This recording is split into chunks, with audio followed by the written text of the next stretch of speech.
सबू पाइबे मारवाड़ी गुजराती पंजाबी तेलुगु तमिल बंगाली इत्यादि इत्यादि पाइबे ओडिया स्थिति नहीं ओडिशा राजधानी रे जदि ओडिया स्थिति नहीं ताहले ओडिया जाति अच्छी कोठी ओडिया जातिर स्थिति कौन रही ओडिया जाति आज विपर्यस्त तेणु ये विपर्यस्त अवस्था ओडिया जाति को उद्धार करने प्रथम आगे ठिकादार को उद्धार करने पड़ो ओडिया जाति कथा कहूँ ओडिशा कथा कहूँ मो ना प्रभात दास मु जो वर्तमान सम्मिलित मंच मुझे सम्मिलित मंचर चेयरमैन अच्छी आगु ठिकादार थी बर्तमान जो ठिकादार नकले मु ठिकादार सांगे संपुक्त हो रही नहीं एत दिन पर नुह आमर जो संग्राम दीर्घ वर्ष धरी चालू रही ये संग्राम अविरत संग्राम कारण ओडिया जाति दीर्घ दीर्घ वर्ष धरिक निष्पेषित रही अच्छी तार माने कौन प्रतिकार कौन सरकार पूर्वर सरकार कले कि बर्तमान सरकार कौन प्रतिकार करना कही ओडिया जातिर विषय कथा कही माने क्षमता को आसिले किंतु क्षमता आसला परे ओडिया जाति जमती विपर्यस्त सेमती विपर्यस्त रहीगला तार कौन परिवर्तन है नहीं तेणु यही ओडिया जाति लड़िया आज आम समस्त ये एकाठी पूर्व सरकार जो थिले ठीक से ठिकादार कथा शुणुना बीजेपी सरकार को भोट देले समस्त बीजेपी सरकार सपोर्ट कले आज्ञा किंतु ओडिया अस्मिता और बाकी ये बीके पांडियन को सीधे सड़क भाव विरोध करा होता आज्ञा सब आंध्र माने जो तेलंगाना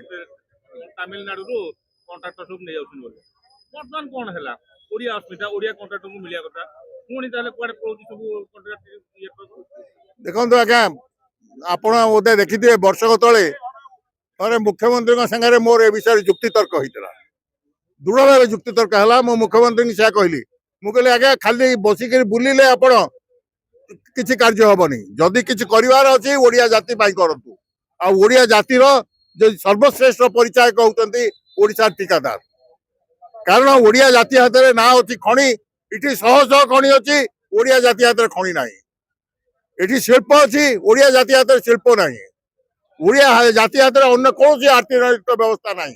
ओडिया अर्थनैतिक व्यवस्था कहले जमा जोड़ी है गोटे होती ठिकादार आउ किसी होती छोट दुकानी आपण बाणी बिहार छकरू माड़िक चली आसतु जो जाइए जातु जो जाइए जातु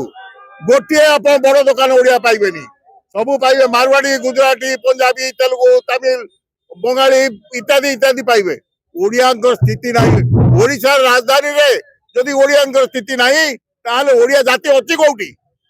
ओडिया जातिर स्थिति कौन रही ओडिया जाति आज विपर्यस्त तेणु ये विपर्यस्त अवस्था ओडिया जाति को उद्धार करने प्रथम आगे ठिकादार को उद्धार करने पड़ो ठिकादार व्यवस्था बर्तमान जो भाव में ठिकादार मान निष्पेषित होती तार प्रतिकार करने पड़ो से उपरको आने पड़ो से आग को आने पड़ो कारण ओडिया जाति हाथ में ये अर्थनैतिक व्यवस्था छड़ा अन्य कौन अर्थनैतिक व्यवस्था ना तेणु ठिकादार होती ओडिशार प्रतिचिह्न सब प्रकार ठिकादार से सिविल काम कर इलेक्ट्रिकल काम कर पाइप काम कर काम करूँ ना कहीं ना आज्ञा देखो मुझे कही आसूसी आपण मत वर्तमान ओडिशा ये व्यवस्था को सरकार विपर्यस्त करने को अवस्था पूर्व सरकार विपर्यस्त करते बर्तमान चलती आप सेक्रेटेरिएट पछपट को चली जातु पछपट अच्छे निर्माण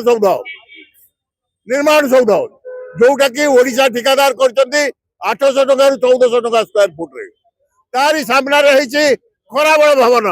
समस्त खारबल भवन कहते खारबल भवन कहनी मुझे खराबल भवन कहे कारण ये ऑफिसर जाके खराबल शुणती तेणु सी खराबल भवन टी या 5500 टका स्क्वायर फुट रे कहीं 800 रु 1400 कहीं 5500 4 गुण मूल्य रे एवं निर्माण सौध देखु दीर्घ वर्ष है चकचक करुच्ची खराबल भवन प्रति 6 मास फाट बाहरी पड़ुची चून निपा हो रंग मरा हो ये परिस्थिति आपण मैंने विचार करंतु ये परिस्थिति विचार करंतु ये परिस्थिति परिवर्तन हवा उचित कि ना नहीं।